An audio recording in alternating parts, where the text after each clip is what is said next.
Hello, and welcome to Fantasy Writing for Barbarians. I'm John Negroni. I'm a published fantasy author with over 10 years of experience as a writer, professional writer, but also an editor. And on this podcast, I try to help aspiring writers and maybe writers who are a little bit more experienced too. Just try to help them break into the industry, into fantasy writing, as the industry continues to change and evolve and get more complicated. That's why I'm here, because I'm an obsessive, and I'm always trying to pay attention to the latest trends. I don't always do a great job.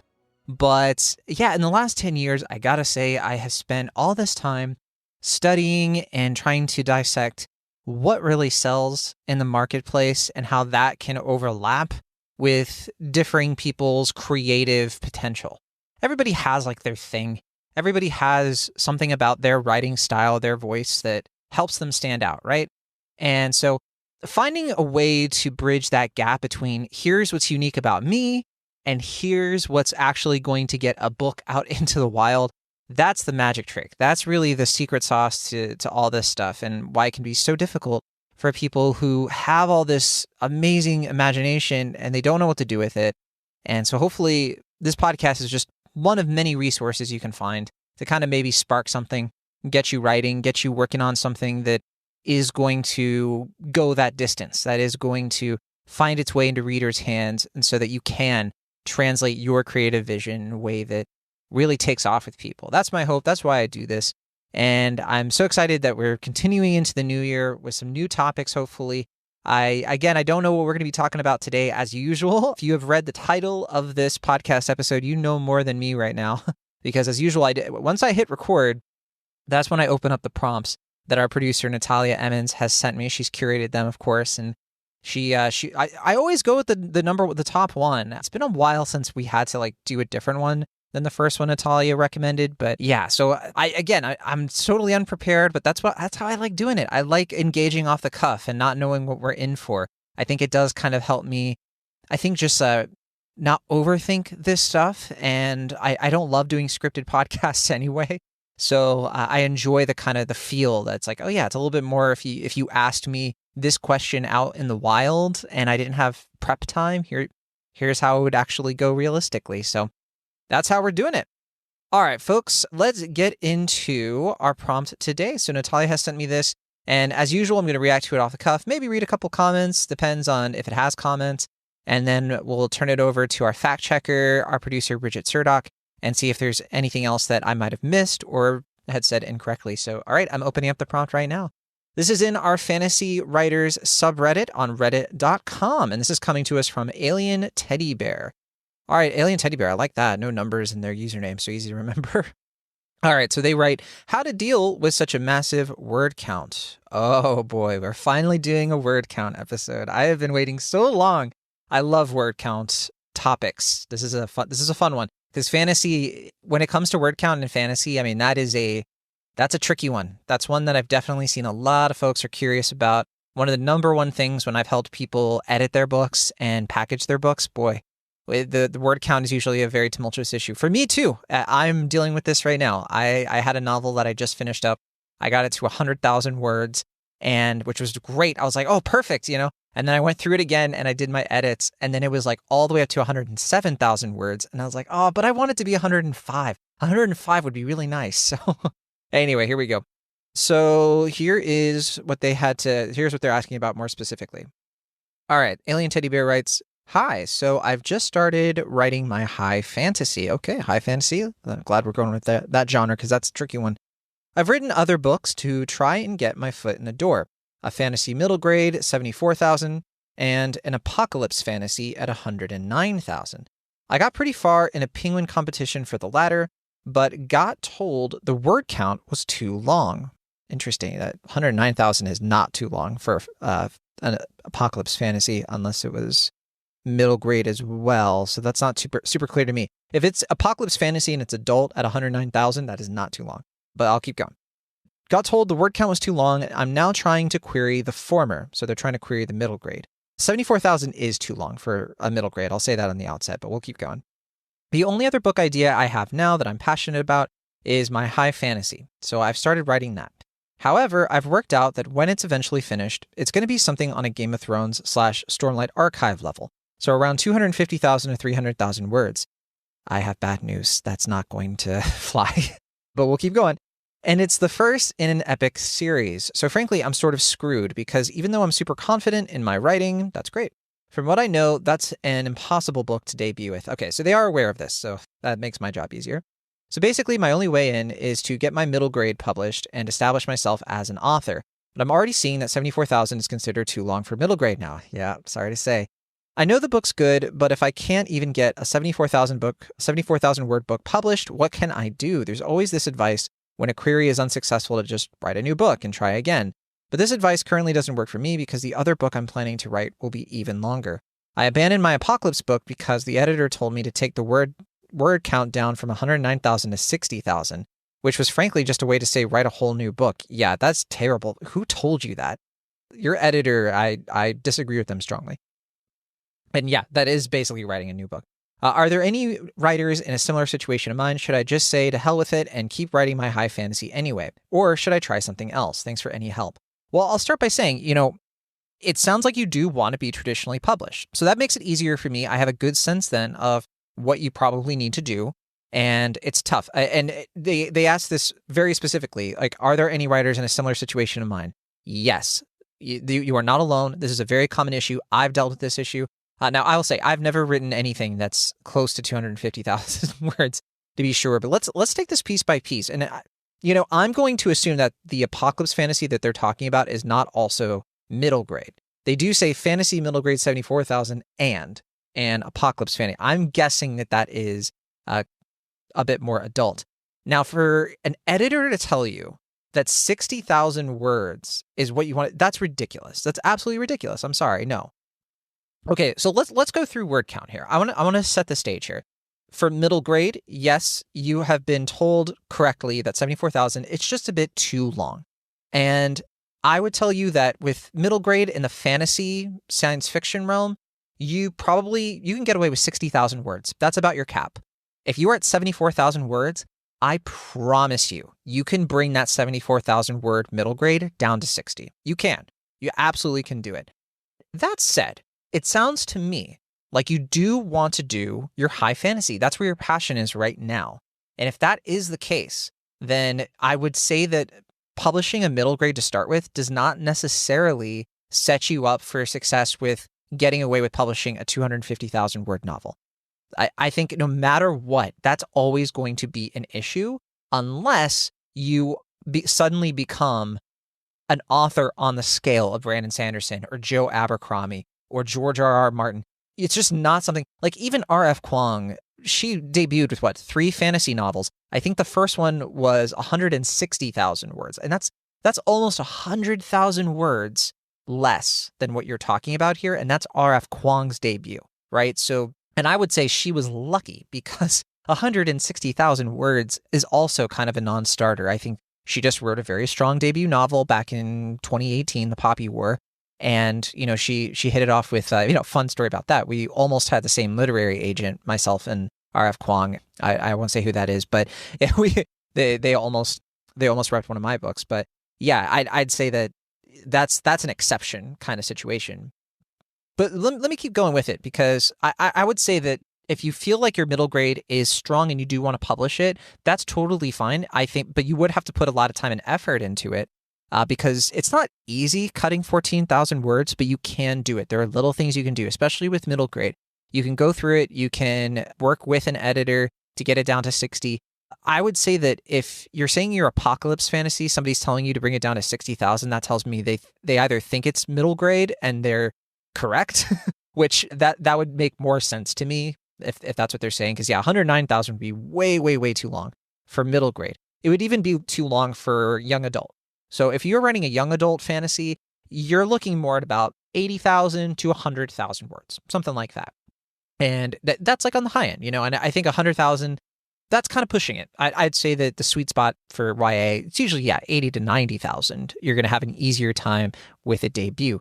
In terms of adult, you do have more leeway. With adult, you can get up to like 90,000 to 120,000. And I would say that, again, though, if you're debuting, this is the tricky thing. even if it's high fantasy, epic fantasy, which normally ranges in like 150,000 kind of as a baseline. The problem is that even if it's really good, let's say you write an amazing epic fantasy novel. The thing is, you are asking a publisher, not just the literary agent, but let's say the literary agent believes in it too. They have to sell it to a publisher, and you're a debut. And the word count means that it's going to cost a lot more to produce the novel. It's just an economics, it's just a logistics thing, right? So 150,000 words means a lot more pages. It means that people in a bookstore are going to have to pay more for the book. And I know I've talked about this before on this podcast, but you are setting yourself up for fewer sales, which means if your book necessarily has to sell more to net a profit and it costs more to make it, publishers are very risk averse. Let's say it's so good that the publisher is like, you know what, let's do it. Let's go. And you get your book deal. You're also still kind of screwed because they are not going to put a lot of marketing into it because it's probably going to be too high risk. If they are sinking the money into the advance, that is the money that you get up front, let's say even if it's a small advance of like $1,000 to $10,000, which I know that doesn't sound small, but like, that's kind of normal. Even if it's like on the lower end of an advance, they're going to want to make their money back. However, if they put all this money into it ahead of time, they're not going to put their remaining resources into your debut fantasy novel. They're just not. They're going to put it into the established authors. And that's why you're just going to, if you try to query this thing at 150,000 words, I'm not even talking about 250. I'm talking about 150,000 words.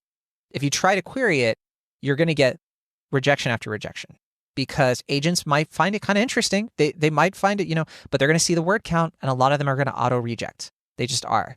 It's sad. It's very unfortunate. But right now, the energy for epic and high fantasy, in my opinion, tends to be self-publishing. Because with self-publishing, you basically have an opportunity to build your following as an author. You can do the ebook thing, which means that people are more likely to give it a shot. And that's how books like Sword of Kagan took off. M.L. Wong now has a traditional publishing book deal. They just put out Of Blood and Haven, or I forget what that's called, but something like that. And M.L. Wong is finding a lot of success right now. Sword of Kagan, I don't even think they tried to query. That's a very long novel. And it's a very good novel, however. It won some competitions. And so they put the work in and they made it work, right? But Dawn of Wonder, one of my favorite fantasy novels of the 2010s. That novel is, again, that's also like in the 200,000s in terms of word count. Jonathan Renshaw was not able to get it traditionally published. However, he was able to self-publish it, and it was so good that eventually, like, word of mouth spread. People were like, this prose is amazing. And then next thing you know, Penguin Random House takes him on and publishes the book traditionally.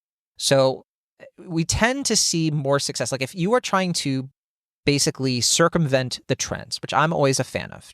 I don't love chasing trends. You want to write the thing that is for you, and your energy is in high fantasy. I would just consider then don't expect to be traditionally published. I'm sorry. That just might not be in the cards for you for this novel, but you can still set yourself up for your eventual debut if that's the book that you want to write. And you don't have to kind of feel paralyzed in the sense that I want to write this book, but this book wouldn't get me traditionally published. Well, you could self-publish it, and I get it. Self-publishing, to do it right, it does take a lot of resources financially, monetarily. That is going to be a huge barrier for a lot of people. And if that's just something that you're like, I can't do anyway, then it might turn into one of those things where, yeah, maybe you have to reconsider your options. I certainly cannot be the one to tell you what to do. It really comes down to where your passion lies. And I can get the sense from this that you're already being pretty realistic about these issues, and you're asking people, you're trying to get this information. And so I'm probably just another voice in the choir for you. And I hate to say it too, because it sounds like this high fantasy is where your passion is. And, you have a series, an epic series that you want to do, and that's awesome. I also get the sense, you haven't laid out the timeline for how long it took you, but it sounds like, you wrote 74,000 words for one book, and then you wrote 109,000 words. It sounds like you love to do this, and you are doing this at a respectable clip. But yeah, I think the other thing to consider too is that you're still, if these are the only three things you have really worked on so far, you're still kind of early on in your journey. Be kind to yourself in terms of where your potential is and how much better you can keep getting. That's not to say you're not good now. I haven't read any of your work, but I would say that you might start to feel a little bit of that crunch, a little bit of that doubt, that self-doubt of like, can I do this? Am I good enough? And all of that. First of all, yes, you are good enough and you can get there. It's just going to be a bit of a process. And as I always like to say here, I do not love the advice, just write. I'm sure that's what a lot of people are probably, I don't know, I shouldn't be presumptuous, but I have a feeling some of the comments are probably going to be like, just write it, whatever, who cares? And look, if you want to be traditionally published and you want to have a career as a writer, even a successful side hustle as a writer, just write is not great advice. It can send you down a bunch of wrong paths and waste your time. Being strategic and understanding the industry, it makes your writing better. It just does. Because think of it how like there are TV shows where, let's look at Arrested Development as an example. Arrested Development is a TV show that when it had a lot of constraints on it, in terms of like they had to make it for a network show, it had to be like a certain time limit, and because of commercials and all that. And the studio was like a barrier, right? Well, when that was in place, Arrested Development was at its most creatively successful. It was at its funniest, those first 3 seasons. And then it became super popular. And then it got a 4th and a 5th season, which most people look at those 4th and 5th seasons as not as good. And one of the things is they didn't have as many constraints on them. They weren't on network TV anymore. They had longer episodes. And then all of a sudden, the creativity just sort of like was sapped out of it. So constraints can actually be a benefit because they give you the space for creative problem solving. They make you better at problem solving too. And sometimes when you don't have those constraints, what you end up doing is you just write the first thing that comes to mind and you don't really put it through the ringer, right? You don't actually like self-edit as much and feel like you're not as scrupulous, or scrutinizing of your own stuff. And that can produce better work. I know it doesn't sound intuitive. It sounds counterintuitive, but it really is this funny phenomenon, quite honestly, of like when you do have these constraints, they just tend to make certain things shine in a certain way. There's a weird balance to it, for sure.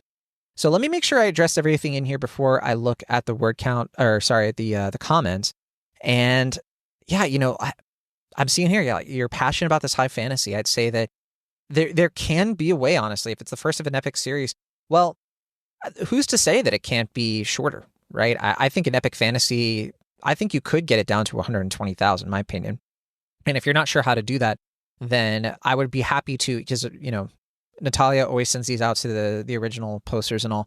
If you wanted to get in touch with me, off this podcast, I can certainly give you a bit more like kind of hands-on advice about this sort of thing in terms of how to structure your novel. Because that's right. So here's the other thing. If you're feeling like your novel is 250,000 words and your assumption is that like, okay, so it's going to be like Stormlight Archive. Well, here's the thing. Stormlight Archive came out after Mistborn. It came out after Elantris. It came out after Brandon Sanderson did Wheel of Time. He did not get Way of Kings, that first book, out the door, right? He had to prove himself first. And I think you have a sense of that already, right? George R.R. Martin, when he wrote A Game of Thrones, the first in the Song of Ice and Fire series, that was in the 90s. He had been writing for like 20 years at that point. He had been working in TV. He had published several books at this point. He had published one book that was successful. He published like one or two that was not, they were not successful at all. So that's kind of what you're dealing with, right? And also these are men who wrote these novels at a totally different time, right? Way of Kings, I think Sanderson wrote the first version of Way of Kings, I want to say in the early 2000s, I think is when he did it. And then he just completely redid the whole novel. I think you can find on YouTube the original version. He like did an audio version of the original novel. Way of Kings turned into something completely different though, eventually. But that book, that's a product of the 2000s. A Game of Thrones is a product of the 90s. So you're kind of like drawing from these authors who I think they came about in a different time. And that's just not where the energy is right now in traditional publishing. Traditional publishing, it's going to be just trickier in terms of like what you can get away with a big novel. But here's the thing. You can still tell a story within the framework, those constraints that I'm talking about. You can absolutely do it. There are a lot of specific ways, but one of the number one ways is through, I know I've talked about this in multiple episodes. We have our outlining episode. And as a reminder, outlining is not just like, this is what happens in chapter 1. This is what happens in chapter 2. Outlining is more of a Bible. It is looking through the macro of your story, what it is, who's in it, why do you want this book to exist, and what's your pitch?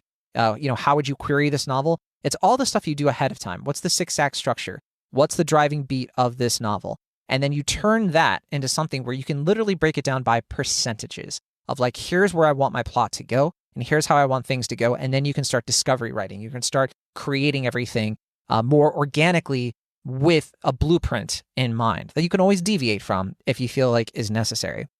And here's the thing, if you're going into it and you feel like it's getting away from you, if you're writing it now and you're feeling like, oh, this is going to take me so long to write, that is a sign that your pacing is off. It's a sign that you haven't really thought through how the plot is going to progress. And what might happen is you finish this thing up at 250,000, 300,000 words, and guess what happens next? You start going through it or you share with people, and it feels like a slog to some people because they might feel like the pacing isn't quite there because you didn't intentionally anticipate how to tighten those things up. So that's something that is so, so crucial to when you are doing, because you don't want to waste your time, right? Now, there are some authors who do this in a way that is a bit more wild, and you could do the Chelsea Abdullah method. Chelsea Abdullah wrote The Stardust Thief, the first in her trilogy that I think the next one's coming out maybe this year. The Stardust Thief. When she first wrote that novel, it was, I think, 700,000 words, okay? Then she just rewrote it, and then it was like 450,000 words. Then she rewrote it again, and then she gave it to a bunch of beta readers. Then she did huge edits. It took her years, but she finally got it down to something like 120,000 words. She was able to do that. Now, it took her a long time. The Chelsea Abdullah method is not for everyone, but I highly respect her as an author because she put in the frickin' work. I mean, when she finally got to the novel being like in the hundreds of thousands, that's when she started sharing it with people. She wasn't sharing it with people when it was like, even when it was close, to, in the 300,000 or whatever it was. She was trying to get it just right. And that could be where you're at. If that is where your passion lies and you feel like this is the thing you want to do, then that novel, maybe you do write the version that's super long, but then you do that with the thought in mind that I'm going to bring this down, cut it down, and all of that. Just know it's going to be really hard. We've talked about on this show before, killing your darlings with fantasy writing is so hard because then you have to get rid of entire things that you like, and you're like, oh, I love this page. Oh, that paragraph, I did such a good job at that. It's not the best way because it's not fun to do that, and it can steer you wrong. It can mess up your decision making with editing because then you might be like, well, how do I avoid having to delete this, rather than being like, all right, what's actually best for my novel, right? You're setting yourself up for bad decisions if you just sort of do the just right method. That's what happens. So hopefully that's helpful. That's a lot, I know, but that again, I'm happy to chat with Alien Teddy Bear, maybe one-on-one if they want to go back and forth on this and need a little bit of extra help, but no worries either way. Let's look at some of these. Yeah, let's look at some of these comments. I'm curious what people are going to say here. So the adrenaline anxiety, I think we've seen them in the comments before. They wrote, I suspect some good editing will cut your word count down a lot. Agreed. 150 to 200,000 is not prohibitive for epic fantasy, though, even in a debut. Disagree. It is prohibitive because, again, epic fantasy is a hard sell. It's almost like, it's not even the word count. It's just that, like, it's just hard to find agents who will take you on with an epic fantasy. A lot of them will try to get your feet wet with like something like more contemporary fantasy, or, you kind of have to work your way up to it, quite honestly. But anyway, but you probably want to keep it under 600 to 650 pages if possible, which is around 180,000 words. I don't know middle grade at all, but certainly epic fantasy is a very different game, and people are not put off by long books. Completely disagree. Yes, they are. I think this poster, I'm sorry to say, they're kind of talking out there, but that's not true. People will see long books. And look, maybe what they mean is people who like epic fantasy are not put off by long books. That is true. However, it does paint an impression. And if somebody sees like a pretty long book and it's like part of a larger series, it does mean that they are going to have a different set of expectations that are going to make it harder for you to hook them. So that is something you have to keep in mind. They wrote, for example, The Lost War by Justin Lee Anderson is a debut book, one of 3 with 610 pages published by Tor. Look, yes, we could do this all day. We could go through, again, now Poppy War 2 is 160,000 words. It absolutely is something that happens, but expecting it to happen to you is it's overly optimistic. I'm sorry to say. The odds are extremely stacked against you. It's hard enough to find an agent and to get traditionally published after that. But if you're sort of like, well, this book did this and this book was able to look, first of all, if that was a debut, again, that is such an exception. Most of the debuts are not going to be that. And a lot of the time, these people have connections usually. These people are probably a lot more experienced, even if this is their debut. A lot of these people tend to have self-published before. I would not look to the exceptions as a way to sort of kind of like delude yourself into thinking that you're also going to be an exception too. They wrote Sun Eater, book 1 of 6 by Christopher Verrocchio.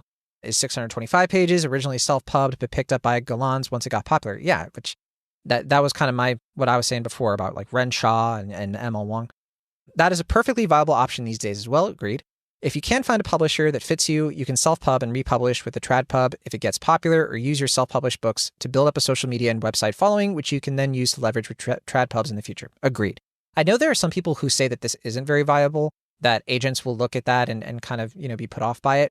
The only time they will is if most agents won't. They just won't. But the ones who might be a little bit snobby about that sort of thing is if they're a lot of the time when you query an agent, they ask you how many copies did you sell.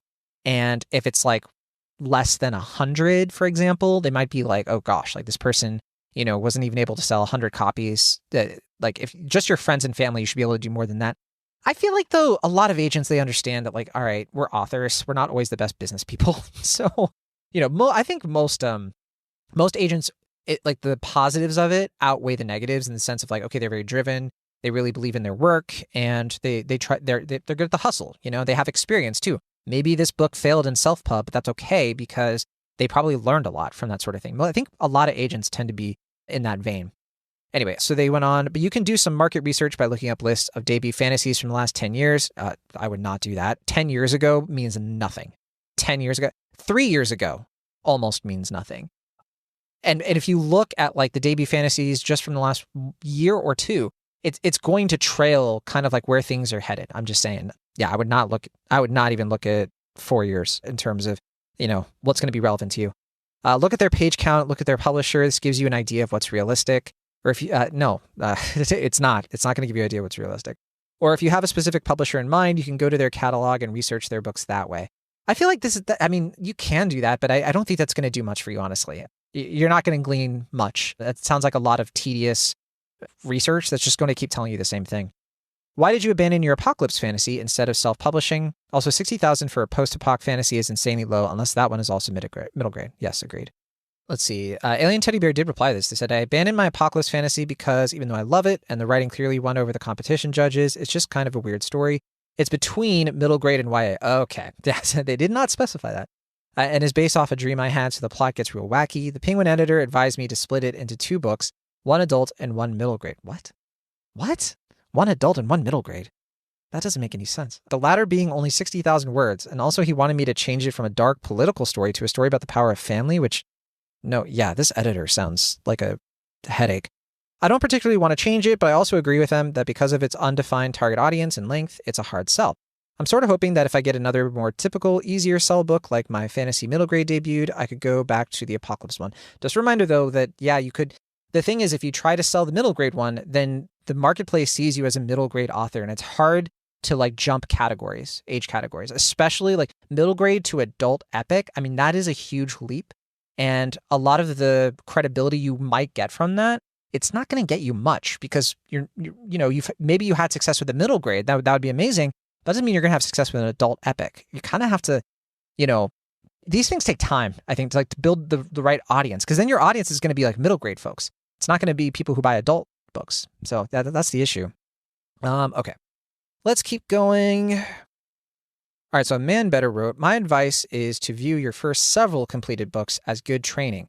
But the only argument for not publishing then immediately is that once you've written something that does get you picked up, you can probably release your back catalog much more easily. This is just advice from what I've seen of published authors I know. They mostly have a few completed books under their belt by the time one of them actually gets published. So write what you think is good for now and focus on publication later. That assumes you don't need the money, but if you're writing because you need the money today, you have bigger problems.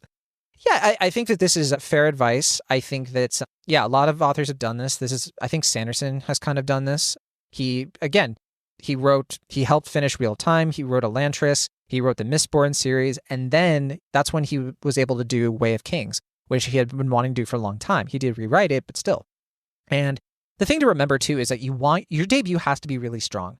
Now, debuts, the bad thing with a debut is it's a lot of pressure.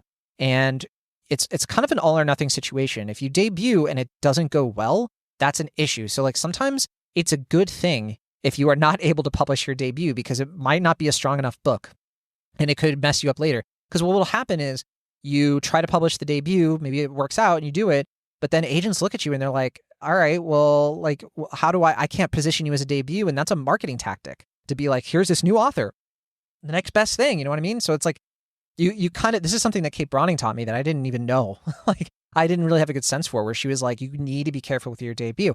Now, that said, if there's a long period of time in between your debut and your next book, that you can reposition yourself as a debut author, and that's totally valid. So that's just something to keep in mind, and that's why I think, this advice is pretty fair.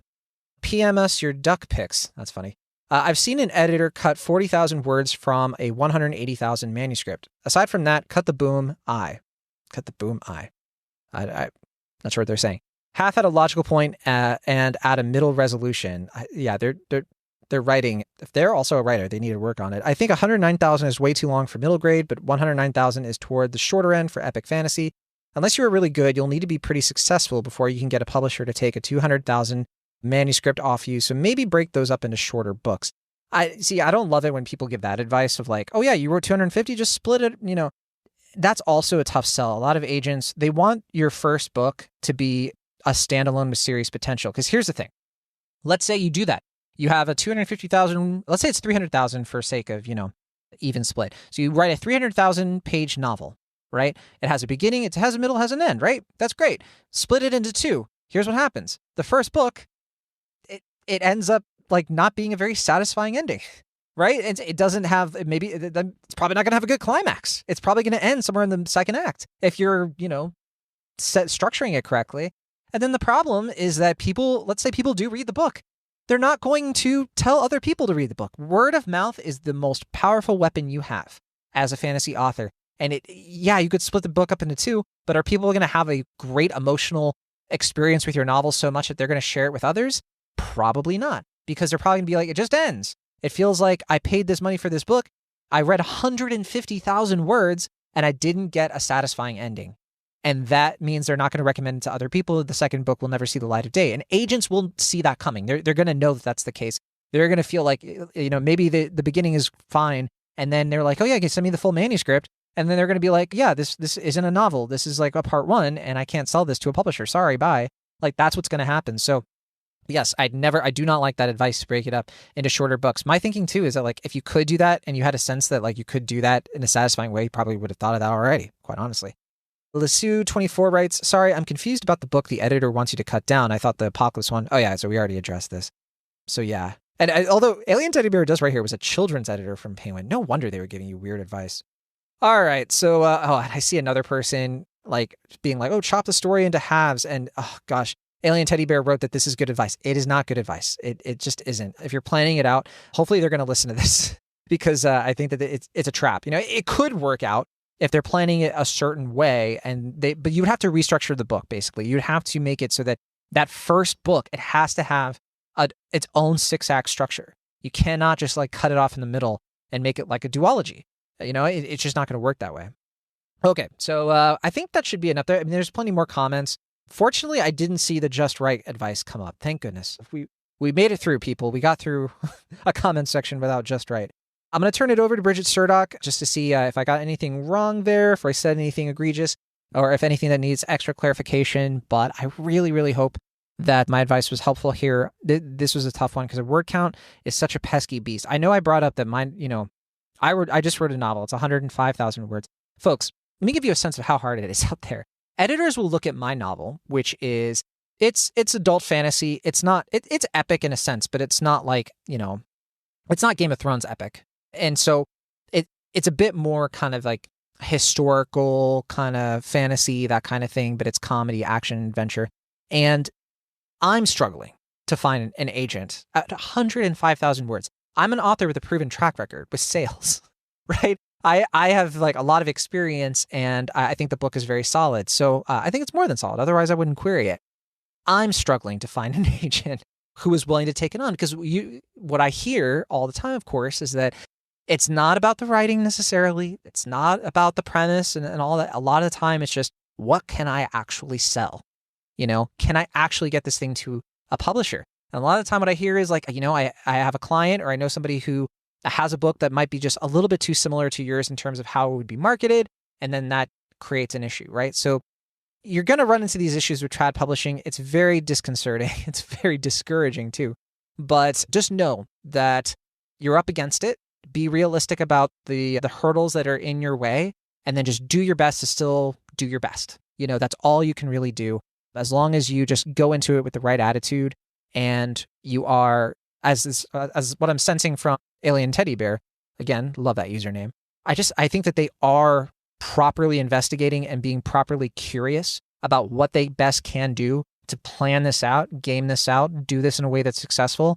So that's why I really hope that they take some of my advice to heart for sure. And of course, I'm not the end all be all. I'm glad they're reaching out to a multitude of people, because, I'm not going to give them the best advice, but maybe they can glean little things from lots of different people and decide what's right for them. And that's what counts. So, all right, going to turn it over to Bridget. A little bit of a long one so far, but hopefully they have some extra things to help out with there too. So don't go away, and be right back.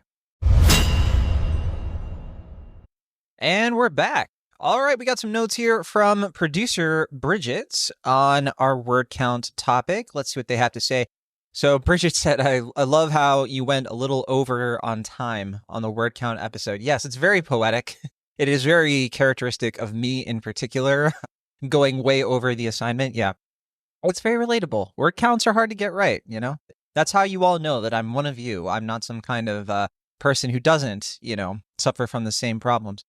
Bridget wrote, this is another one that I feel I don't have a lot of information on. My knowledge is for sure lacking when it comes to word count. I wouldn't sell yourself short, producer Bridget, because you do read a lot of books. So you have a good sense of what's out there, at least, and how big books tend to be and what's coming out.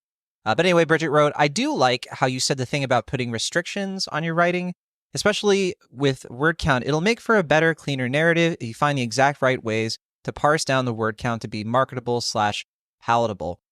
Yeah, I've definitely found that when I've tightened things up, just going through that kind of edit where I feel like, okay, I'm reading my manuscript right now with the intention to cut things out, to find whatever just doesn't need to be there and to take it out. And a lot of the time, first of all, it's a skill sort of thing to have that discernment, to read through something and really understand, like, yeah, I should take this out and it'll improve the pacing rather than disrupt the pacing, right? Because sometimes there have been moments when I've been gone through things and I've been like, yeah, I could take this out because it's not that strong.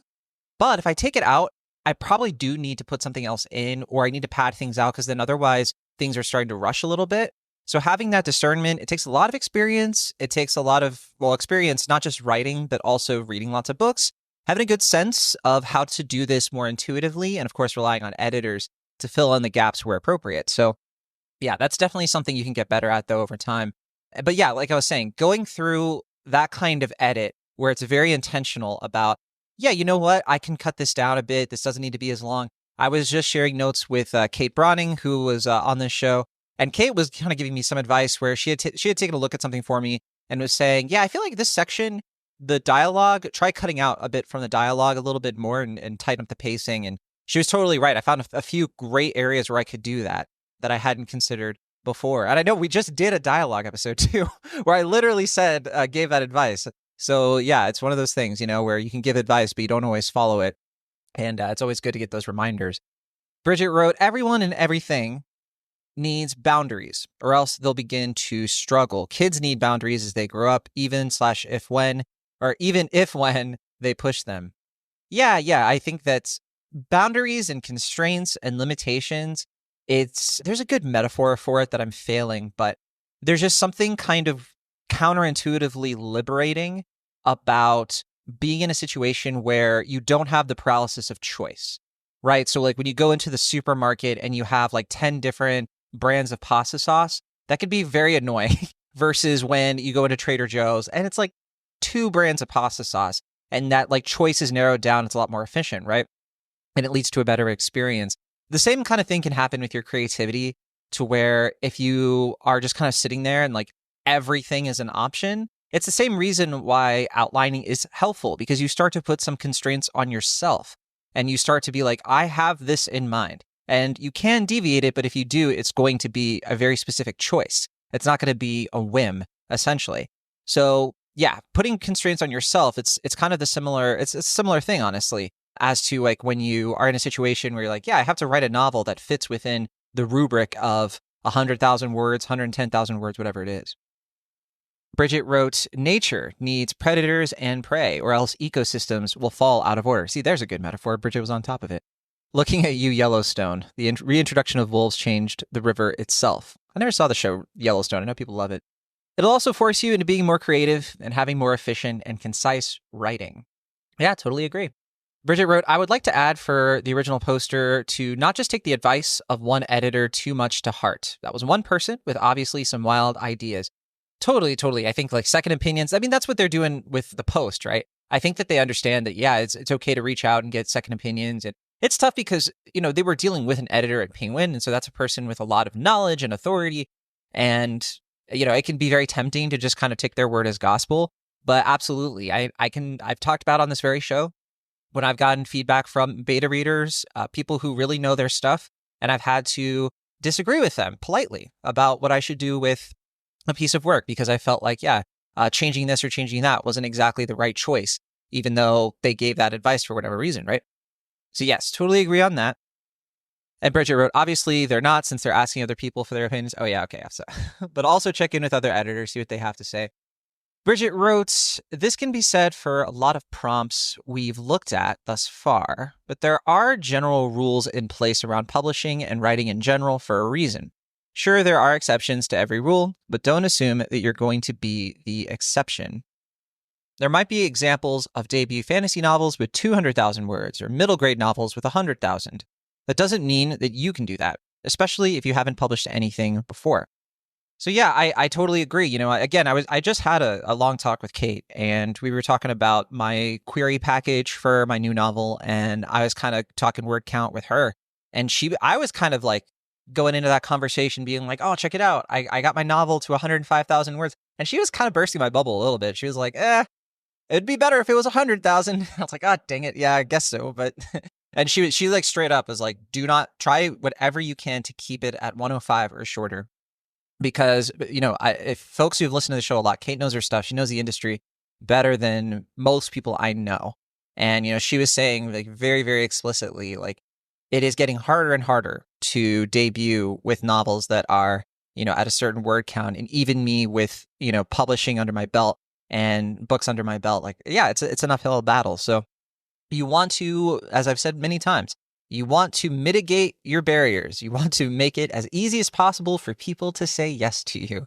And there are many instances where you might have a solid novel, and even if you have an agent and they have your, let's say it's 110,000 words, they might go with the other writer, with the other agent who has a book that's 102,000 words or something like that, just because it's shorter. The industry is very cutthroat in that way. And yeah, just a last note, of course, even if you do the self-publishing thing, just remember that word count is also a nice thing to maintain control of so that people actually finish the book. I can tell you there have been times when I've read books that I like. I'm liking the book, but I feel like it's so long and I almost don't even finish it. And if I don't finish a book, I am so much less likely to recommend it to somebody else, right? So that is what you're aiming for. You want to write a book that people will not just read, but will finish and tell other people about. That is the superpower to publishing. That's how a book becomes a book that sells. I don't know where I was going with that before I finished the sentence, but yeah.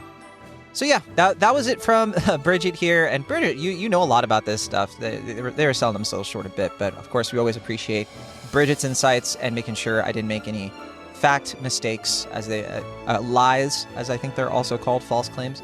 But all right, thank you so much for listening to this episode. It was a bit of a long one, but hopefully it was very useful. I think word count is extremely pernicious when it comes to fantasy writing. And so if anybody listening has any follow-up questions, anything that we can dial in on a little bit more, happy to chat with them as well and make sure they get their questions answered. But we'll see you on the next episode. Thanks so much. See you later, everybody.